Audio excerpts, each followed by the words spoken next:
Hello बच्चों, कैसे हैं आप सब लोग। आशा करती हूँ आप लोग बिल्कुल ठीक होंगे और मैं भी बिल्कुल ठीक हूँ। मैं हूँ आपकी हिंदी व्याकरण की अध्यापिका। मेरा नाम है सोनम खान। आज पढ़ेंगे हम पाठ नंबर 22 जिसका नाम है मुहावरे और लोकोक्तियां, इडियम्स एंड प्रोवर्ब्स। तो आइए बच्चों पढ़ना शुरू करते हैं। मुहावरे वे शब्द समूह या पद जो सामान्य अर्थ न देकर विशेष अर्थ व्यक्त करते हैं वह मुहावरे कहलाते हैं। जैसे थाली का बैंगन, अस्थिर विचारधारा वाला। आइए कुछ मुहावरे पढ़ते हैं, उनके अर्थ देखेंगे और उन्हीं का वाक्य प्रयोग भी देखेंगे। अपनी ढपली अपना राग, इसका अर्थ है अपनी ही बात कहते रहना। महिला अधिकारों पर हुई सभा में कोई निर्णय ना हो सका क्योंकि सभी महिलाएं अपनी ढपली अपना राग अलापती रहीं। गुड़ गोबर करना, जिसका अर्थ है बना बनाया काम बिगाड़ देना। मेरा काम करने के लिए मोनू मान चुका था परंतु तुम्हारे क्रोध ने सब गुड़ गोबर कर दिया। काम तमाम करना यानी मार देना। पुलिस ने समय पर कार्यवाही कर आतंकवादी का काम तमाम कर दिया।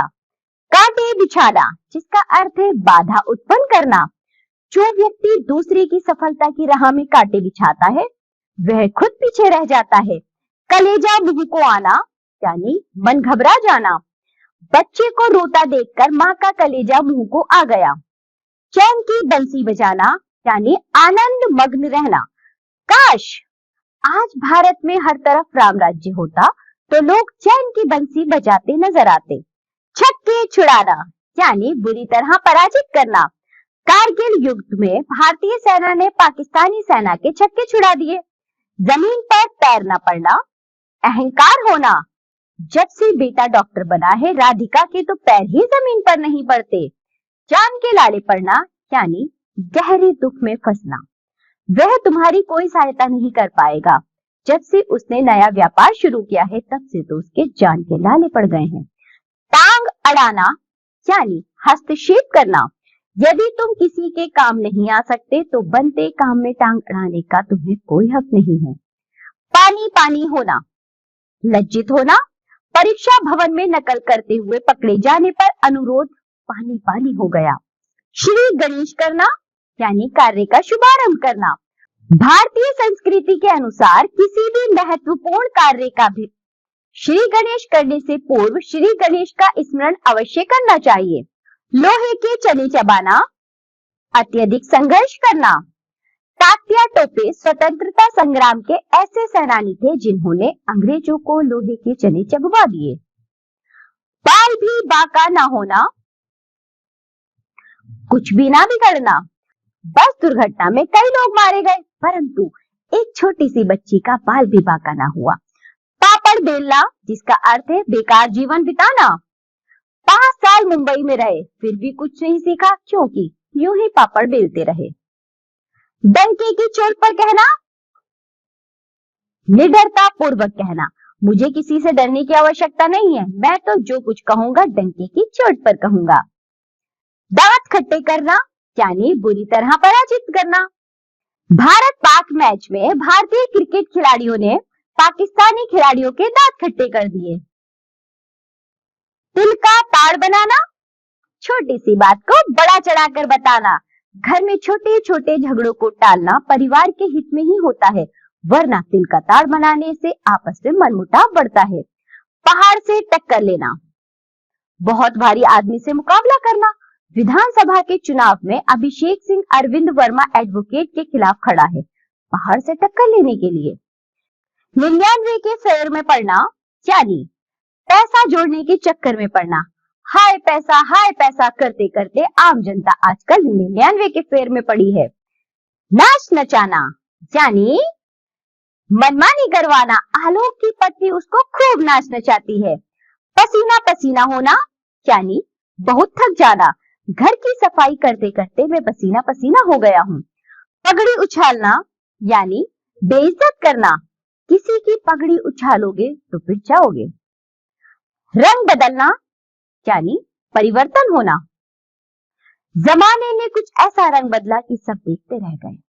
रास्ते पर चलना यानी सुधार करना। इस बिगड़े लड़के को कोई रास्ते पर ला दे तो मैं एहसानमंद रहूंगा। लेने के देने पड़ना लाभ की जगह हानि होना, जो मैं देता हूँ ले लो, मुझे अकड़ मत दिखाओ वरना लेने के देने पड़ जाएंगे। पैरों पर खड़ा होना यानी स्वावलंबी होना। बाप को संतोष है कि लड़का अब अपने पैरों पर खड़ा है। बाएं हाथ का खेल, अति सरल काम, इस खेल को जीतना तो मेरे बाएं हाथ का खेल है। बच्चों, हमने पढ़े अभी मुहावरे, इनका अर्थ देखा और उनका प्रयोग भी देखा। अब हम पढ़ेंगे लोकोक्तियां। लोक जमा उक्ति अर्थात लोक में प्रचलित उक्ति, वह कथन जो लोगों में प्रचलित होता है वह लोकोक्ति कहलाता है।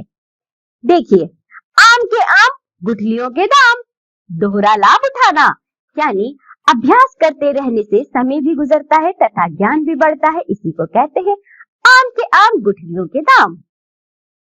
आप भला तो जग भला यानी अच्छे व्यक्ति को संसार का प्रत्येक व्यक्ति भला लगता है। जैसे शीतल चाची को मोहल्ले भर के लोगों में से किसी में भी बुराई नजर नहीं आती, चाहे कोई कितना भी दुष्ट क्यों ना हो। सच कहा गया है, आप भला तो जग भला।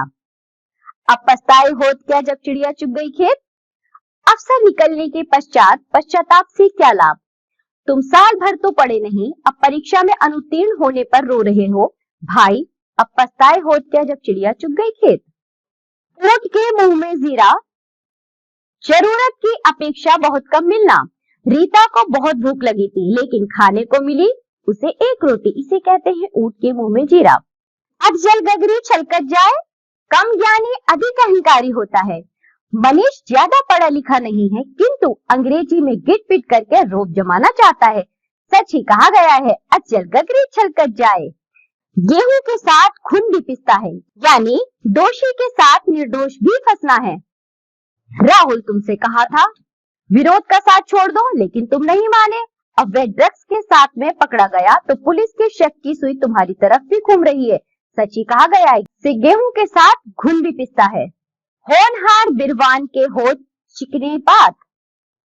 प्रतिभा का आभास पहले ही हो जाता है। विवेकानंद की बचपन से ही धार्मिक परिचर्चा में रुचि थी, बड़े होकर वे एक महान दार्शनिक बने। सच ही है, होनहार बिरवान के होठ चिकने पात। घर का भेदी लंका ढाए, आपसी फूट से हानि होती है। अंग्रेज वीर तात्या टोपे को कभी न पकड़ पाते यदि उनका मित्र मान सिंह अंग्रेजों को तात्या के छिपने का स्थान न बताते। सच ही कहा है, घर का भेदी लंका ढाए। जैसी करनी वैसी भरनी यानी कर्मों का फल भोगना ही पड़ता है। रिश्वत लेकर लाखों रुपया जोड़कर ऐश करते रहे, अब पकड़े गए तो जेल में सड़ना ही होगा। कहते हैं जैसी करनी वैसी भरनी। सीधी उंगली से घी नहीं निकलता। ज्यादा सीधापन भी किसी काम का नहीं होता। व्यापार में सफलता के लिए चालाकी तथा चौकसी दोनों ही कलाएं सीखनी होंगी। यहाँ सीधी उंगली से घी नहीं निकलता। अंत भले का भला यानी अच्छे काम का परिणाम अच्छा होना। तुम चाहे जो कहो, मैं तो मानता हूँ अंत भले का भला। दूध का जला छाछ भी फूक फूक कर पीता है। एक बार हानि उठाने के बाद सावधान रहना।